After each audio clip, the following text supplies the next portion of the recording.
Hello नमस्कार, good evening, शुभ संध्या। आप सभी का एग्ज़ाम टाइम एकेडमी पर बहुत बहुत स्वागत है। वीडियो 2 दिन लेट से जा रहा है, लेकिन ठीक है, कोई बात नहीं है। आप तैयारी में अपने जुटे होंगे।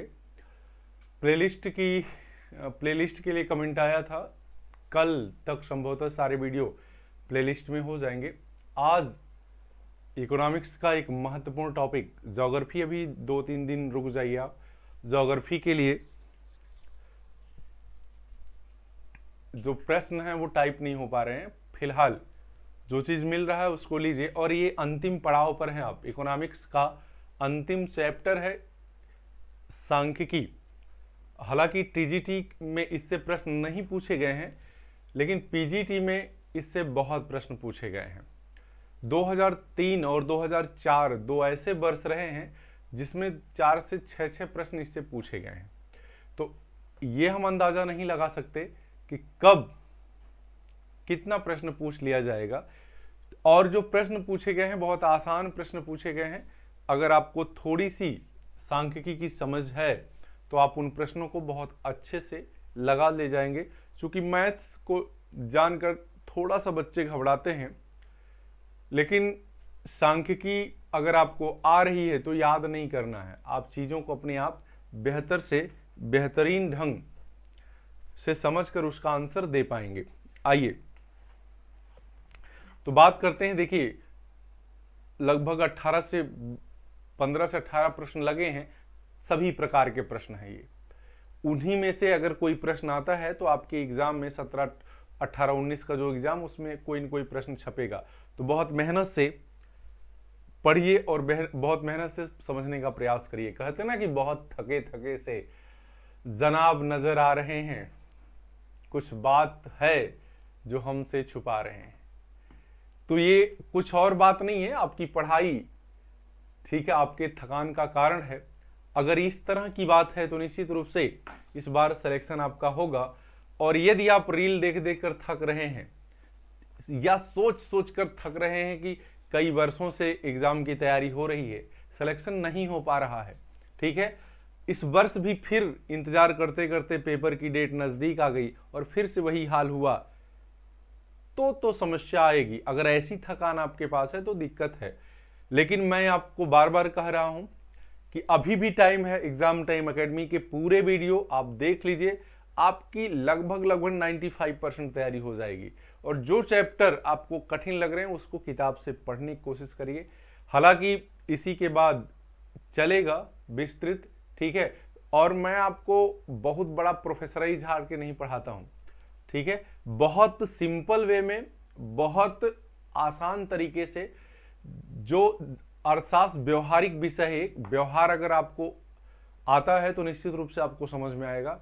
उस स्तर पर जाकर इकोनॉमिक्स मैंने समझाने का प्रयास किया है कॉलेजों में, ठीक है। तो मैंने कहा नहीं, मेरा डिमोशन एक तरह से हुआ है। रिसर्च के दौरान मैंने पढ़ाया है डिग्री कॉलेज में, ठीक है, लेक्चर हुए हैं।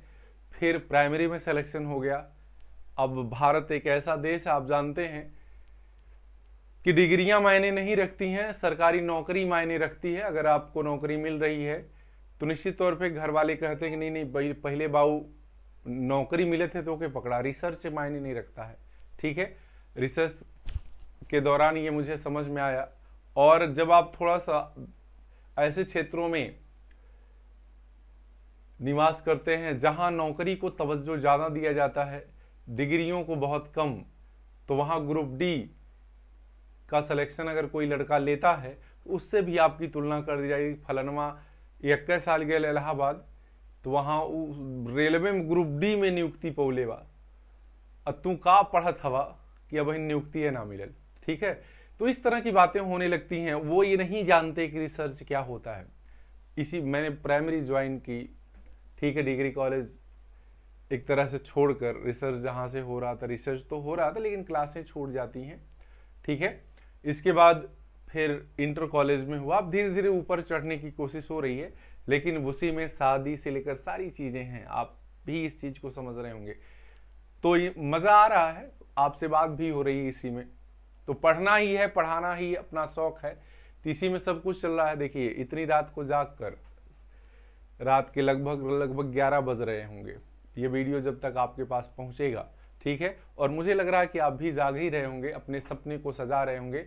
इसी बीच एक और सपना दिखाने के लिए वीडियो आपको जा रही है, तो आइए देखिए और बातों को जरूर सुना करिए, क्योंकि कौन सी बात आपको कहां जाकर लगे और वहीं से आपका मन बदल जाए पढ़ने के लिए, ठीक है। इसलिए जरूर है सुनिए, बहुत बड़ा गुरु तो नहीं, लेकिन हाँ काम कर जाएगी छोटी गोली भी कभी कभी, ठीक है। तो देखिए सांख्यिकी का कौन सा प्रश्न लगा, देखते हैं। पहला ही क्वेश्चन लगा है। अब मेरे बताने और समझाने का मतलब यही रहता है, मैं क्वेश्चन डायरेक्ट उठा के रखता हूं, ठीक है। ये क्वेश्चन है कि एक व्यक्तिगत श्रेणी का प्रमाप विचलन 12 है, ठीक है। कितना है, 12 है। व्यक्तिगत श्रेणी का प्रमाप विचलन कितना दिया है, 12, ठीक है। व्यक्तिगत श्रेणी का प्रमाप विचलन कितना, 12 है, ठीक। यदि श्रेणी के प्रत्येक मद को 2 से गुणा कर दिया जाए तो नई श्रेणी का प्रमाप विचलन क्या होगा। इस पहली बात देखिएगा, जब व्यक्तिगत श्रेणी हो और प्रमाप विचलन 12 दिया गया हो, ठीक है। प्रत्येक मद में 2 से अगर गुणा कर दिया जाए तो नई श्रेणी का प्रमाप विचलन कितना हो जाएगा। तो अगर इसी टाइप का प्रश्न आया आपको, तो ये जितना है, समझ में आई बात, प्रमाप विचलन जितना दिया गया है इसी में आप 2 से गुणा कर दीजिए, ठीक है। क्योंकि यही दूना हो जाएगा, वही आपका आंसर हो जाएगा, वही क्या हो जाएगा, आपका आंसर हो जाएगा, ठीक है। और नहीं तो आप इसको क्या करेंगे, पूरा प्रश्न से हल कर सकते हैं। जिस तरह से सूत्र, मैं आपको सूत्र बता सकता हूं और वहां से, क्योंकि प्रमाप विचलन जो निकालने का सूत्र होता है, मैं तो कहूंगा बिना मतलब के परेशान होने की जरूरत नहीं है, लेकिन आप जानना चाहते हैं तो देख लीजिए, ठीक है। क्या है, sigma dx square upon n, ठीक है। Sigma dx square upon n, इसके बाद माइनस ब्रैकेट में sigma dx square upon n, यही इसी पे रखकर हल करेंगे, आपका आंसर वो निकल कर बाहर हो जाएगा। क्लियर। तो फिलहाल इसका सही होगा क्या, 12 गुणे 2 बराबर 24।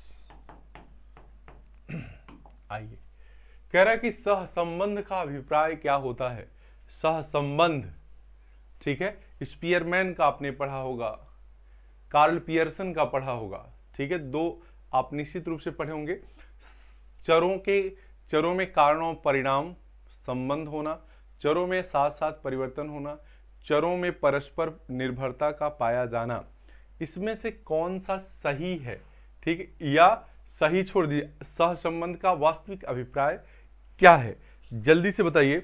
देखिए आप ऐसे, ये तीनों जो है, अगर तीनों में से एक होता तो आप जानते कोई भी लगा सकते थे, लेकिन ये तीनों दे दिया, तो जो एकदम सही है उसकी बात करते हैं। चरों में कारण व परिणाम संबंध होना नहीं, कारण और परिणाम ने, चरों में साथ साथ परिवर्तन होना, एकदम से सही क्या है, चरों में परस्पर निर्भरता का पाया जाना।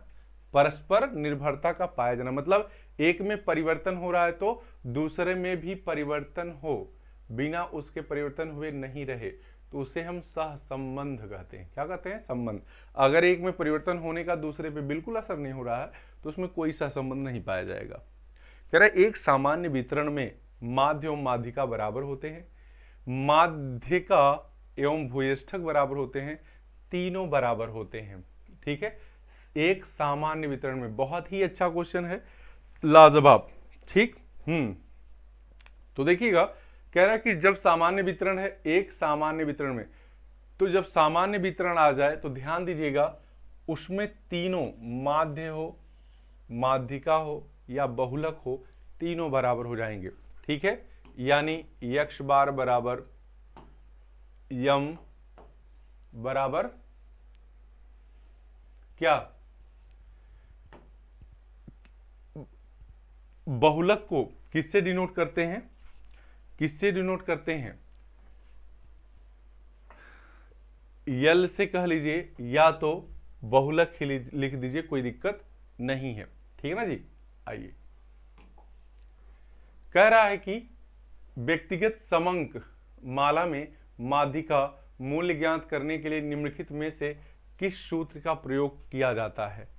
माध्यिका, ठीक है, माध्यिका ज्ञात करने के लिए कौन सा सूत्र, तो आप जान रहे हैं क्या होता है। माध्यिका बराबर यम बराबर n प्लस 1/2, ठीक है, n प्लस 1/2वां पद होता है, 2वां पद।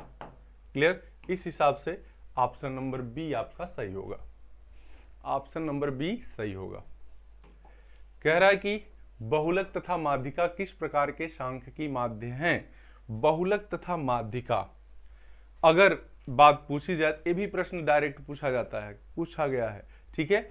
स्थित संबंधी माध्य है, गणितीय संबंधी माध्य है, व्यापारिक माध्य है, या उपरोक्त में से कोई नहीं। तो बहुलक और माध्यिका जो है वो स्थिति संबंधी माध्य है। कौन सा? स्थिति, ठीक है। और ये जो है समांतर माध्य, समांतर माध्य, ये जो है ये गणितीय माध्य है। कैसा माध्य है? गणितीय माध्य है। तो पहला ऑप्शन सही होगा। कह रहा है कि फिर गुणोत्तर माध्य परिकलित करने हेतु निम्न में से कौन सा सूत्र सही है? गुणोत्तर GM, गुणोत्तर माध्य, हरात्मक माध्य, समांतर माध्य, ये 3 प्रकार के माध्य होते हैं। तो इसमें से कौन सा सही है ये आपको याद करना पड़ेगा, ठीक है, निश्चित रूप से। तब आप जान पाएंगे। आइए, तो इसका सूत्र देखिए कौन सा सही है। अगर बात करें A B C D ऐसे दिया है, ठीक, कौन सा सही है?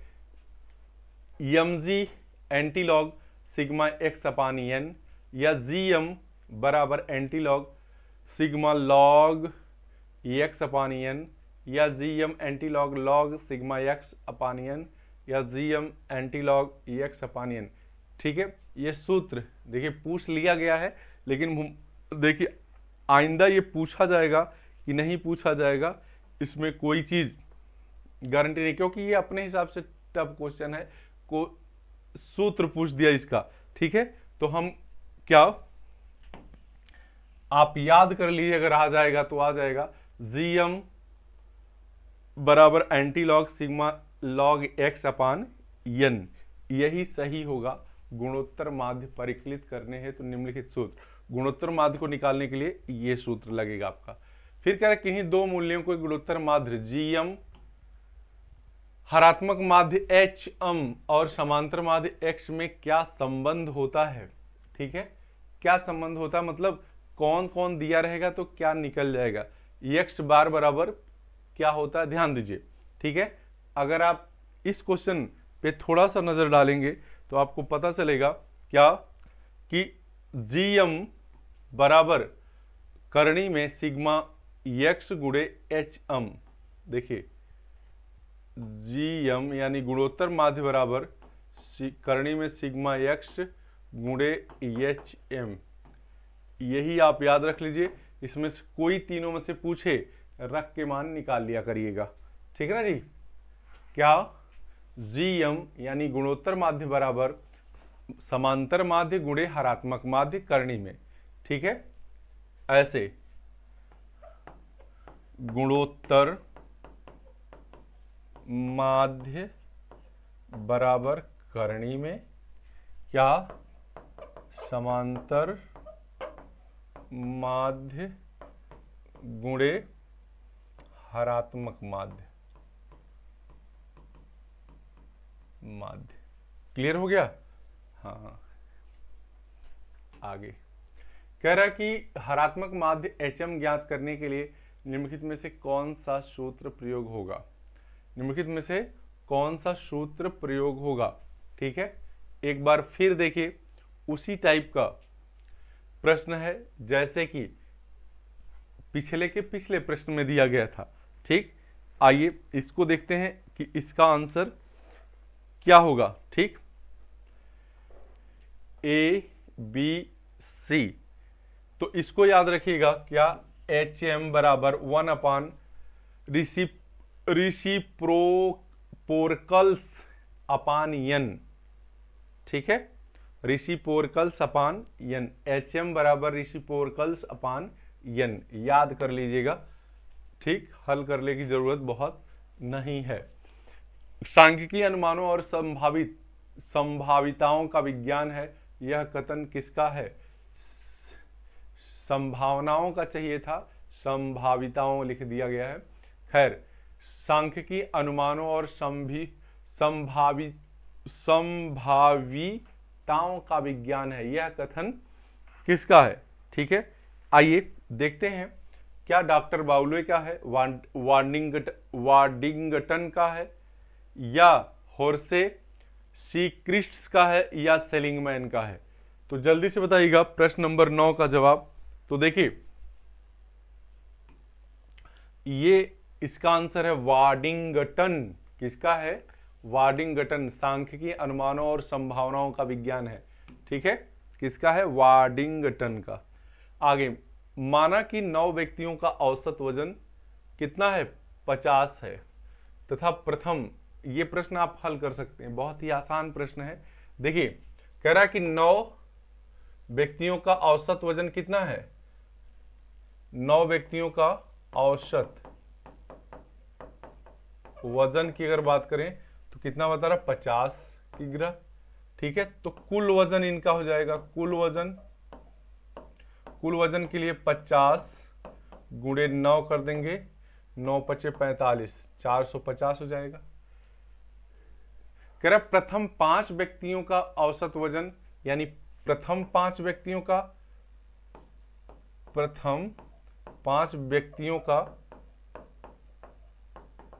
औसत वजन कितना है? 45। तो इनका कुल कितना हो जाएगा? कुल टोटल, यानी 5 गुणे 45 अगर निकालेंगे तो 5वां 25 हो जाएगा, और 5 चौक को 20, 2 22 हो जाएगा, ठीक है। 5वां 25 को 5, 2 5 चौक को 20, 2 22। आगे कह रहा है कि अंतिम 5 व्यक्तियों का वजन 55 है। अंतिम का कितना है? 55 है। अंतिम 5 को 55, तो कुल हो जाएगा 5वां 25, 5वां 25 और 5वां 25, 2 27, ठीक है। 5वां 25, 2 27। तो इसको अगर जोड़ेंगे कितना? 5 5 10 के 0, 7 2 9 1 10 के 0 0, ठीक है, और 2 2 4 1 5, 2 2 4 1 5, यानी 500 हो गया। अब ये 9 है तो टोटल 45 है ना, तो 500 में से 450 घटा देंगे, कितना आ जाएगा? 50 केजी। तो 5वें व्यक्ति का वजन कितना हो जाएगा? 50 केजी। कितने का हो जाएगा? 50 केजी का। औसत का प्रश्न है ये। अगर आपको मैथ थोड़ी सी भी आ रही होगी, नहीं आ रही होगी तो लगा लीजिएगा, देख के प्रैक्टिस कर लीजिएगा, मैथ अपने आप आ जाएगी। कह रहा है एक व्यक्ति गत श्रेणी के हरात्मक मान का व्युत्क्रम बराबर होता है। एक व्यक्तिगत श्रेणी के हरात्मक मान का व्युत्क्रम बराबर होता है किसके? किसके बराबर होता है? जल्दी से बताइएगा, ठीक है। प्रेक्षणों के समांतर माध्य के, प्रेक्षणों के व्युत्क्रम के औसत के, प्रेक्षणों के व्युत्क्रमों के योग के, प्रेक्षणों के व्युत्क्रमों के गुणनफल के। तो पहला सही है, प्रेक्षणों के समांतर माध्य के, प्रेक्षणों के समांतर माध्य के। आगे, रैखिक सहसंबंध गुणांक परिकलन का सूत्र है। रैखिक सहसंबंध गुणांक परिकलन का सूत्र है, ठीक है। यह भी पूछा गया प्रश्न है, जल्दी से बताइएगा। अगर आप इसको कभी पढ़े हो, कभी देखे हो, तो रैखिक सहसंबंध गुणांक के परिकलन का सूत्र ये होता है। इसको मैं लिख दे रहा हूं, क्या है ये? R एक्स वाई बराबर, ठीक है, क्या होता है? ब्रैकेट में करें, करणी में B Y X B Y X क्या इंटू बी यक्स वाई यही होता है रैखिक सहसंबंध गुणांक के परिकलन का सूत्र। यानी आर एक्स वाई बराबर करनी में बी वाई एक्स एक बार होगा, फिर गुणे बी वाई एक्स होगा। आगे कह रहा है प्रथम n प्राकृतिक संख्याओं का समांतर माध्य होगा। प्रथम n प्राकृतिक संख्याओं का समांतर माध्य क्या होगा? प्रश्न नंबर 13। ठीक है, प्रथम n तो कुल संख्याओं का योग बटे संख्या होता है। प्रथम n संख्याएं अगर देखेंगे, प्रथम n प्राकृतिक संख्याएं, तो जीरो को छोड़कर, क्योंकि प्राकृतिक संख्याएं की बात है जो प्रकृति में उपलब्ध 1 2 3 4 5 6 7 8 9, यही 9 संख्याएं जो हैं प्रथम प्राकृतिक संख्या है। इनका समांतर माध्य क्या होगा? कुल संख्याओं का योग बटे संख्या। ठीक है, यानी सबको जोड़ लेंगे और फिर 9 से भाग दे देंगे तो वही निकल जाएगा। ठीक है, अब इसमें कोई भी सूत्र नहीं इस टाइप का है, पता नहीं कैसे क्या हुआ है। मैंने बहुत सारी किताब को देखा है, इसमें तो क्या संख्याओं का योग बटे n होना चाहिए था, यानी n संख्याओं का योग, n संख्याओं का योग बटे n, ये होना चाहिए था। लेकिन ये माध्यिका का सूत्र हर जगह सही किया है, ये हालांकि सही नहीं होगा मेरे अकॉर्डिंग, ये तो सही नहीं होगा। यदि समांतर माध्य पूछा है, समांतर माध्य पूछा है तो ये नहीं, ये तो माध्यिका सही करेगा। क्या सही करेगा? माध्यिका। क्लियर मेरी बात को? ये आपको शिल्पी भी मिल जाएगा, घटना चक्र में भी ये दिया है, लेकिन ये सही नहीं होगा।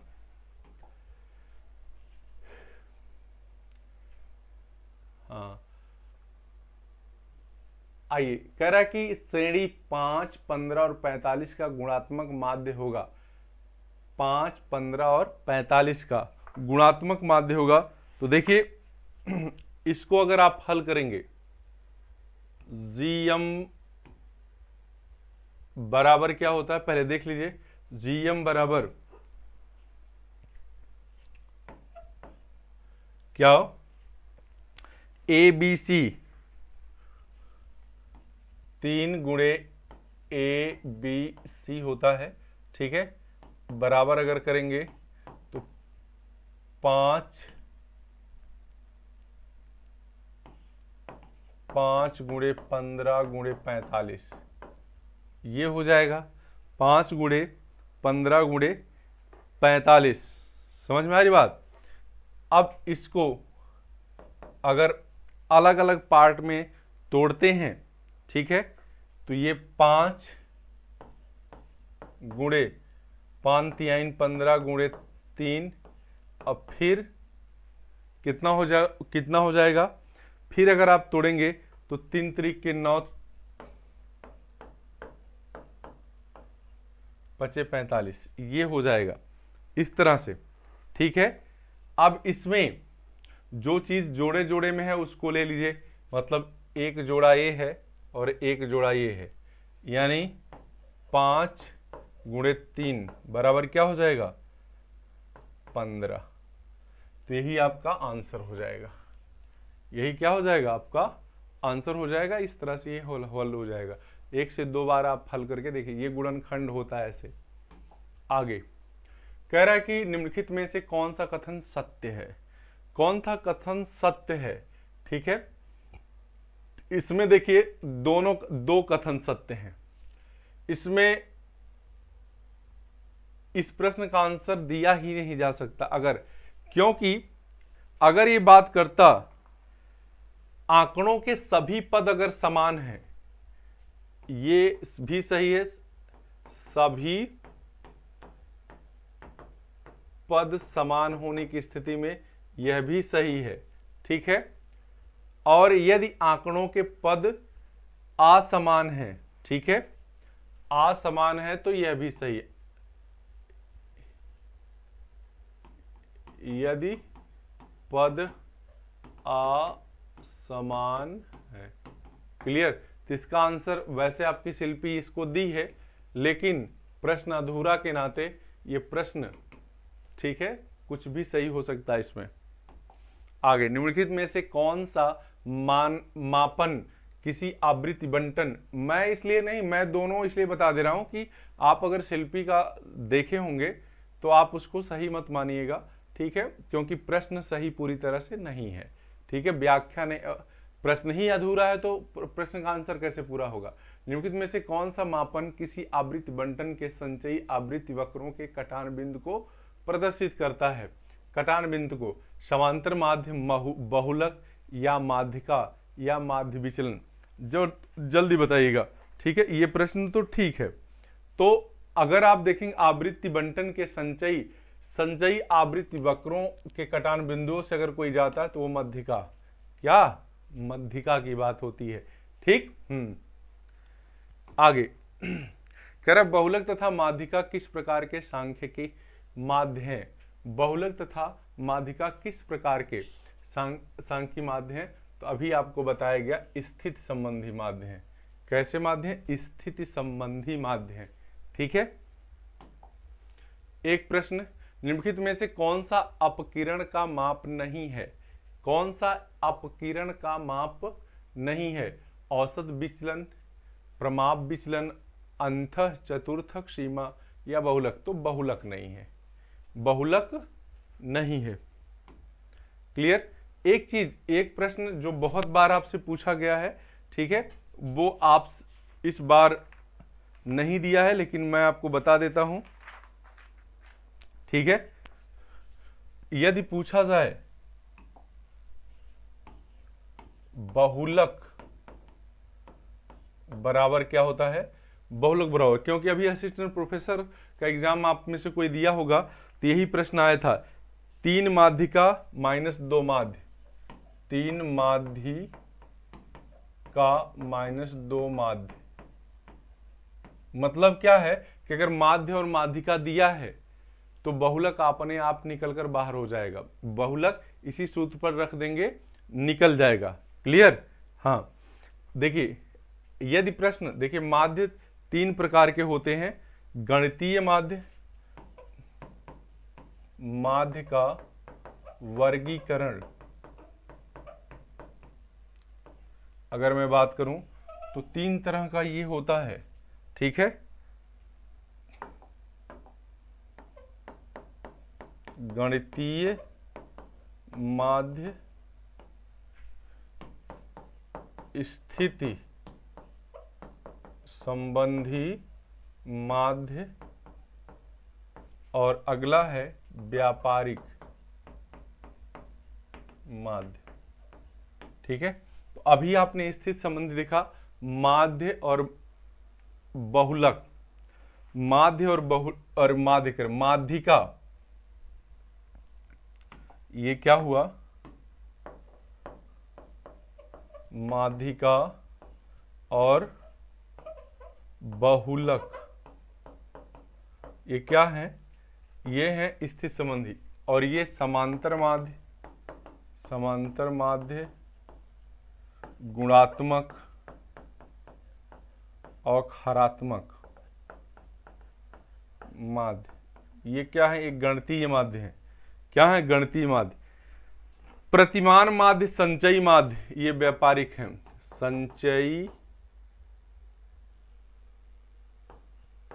संचयी माध्य, प्रतिमान माध्य, ये सब क्या है। और संग्रंथित माध्य, संग्रंथित माध्य, ये है व्यापारिक माध्य। तो इस तरह से आपका ये जो अब तक पूछे गए प्रश्न थे उन पर चर्चा कर ली गई, और साथ साथ जो प्रश्न बन सकते हैं उन पर भी चर्चा कर ली गई है, ठीक है। तो इससे ज्यादा कुछ आने की संभावना नहीं है, आप इतना पढ़िएगा। निश्चित रूप से आपके एग्जाम में एक आध क्वेश्चन यहां से मिलेगा। ठीक है ना जी। तो आज के लिए बस इतना ही। पूरा देखिए प्लेलिस्ट में सारे वीडियो, कल तक जुड़ जाएंगे। धन्यवाद सुनने के लिए। Good night.